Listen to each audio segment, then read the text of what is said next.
في يوم جميل السلحفاة نانا كانت في الغابة ولقت في الأرض خريطة. قالت الخريطة دي أكيد بتاعت كنز، أنا هنده صاحبتي توتي وتيجي تشوف.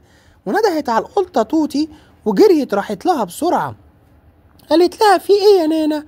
قالت لها أنا جبت خريطة ومن الخريطة دي بتقول إن إحنا هنلاقي الكنز، محتاجين معانا طائر يبقى من فوق شايف وإحنا على الأرض ماشيين. جه زرزور قال لهم أنا معاكم، ودخلوا التلاتة يدوروا على الكنز. وبعد ما دخلوا وقعدوا يدوروا مع بعض فجأة لقت القطة الخريطة تاني متكررة.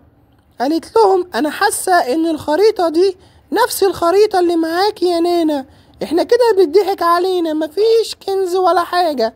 قالت لهم بصراحة الكنز الحقيقي إن إحنا كنا مع بعض، وهي دي الحاجة الحلوة اللي أحسن من الكنز.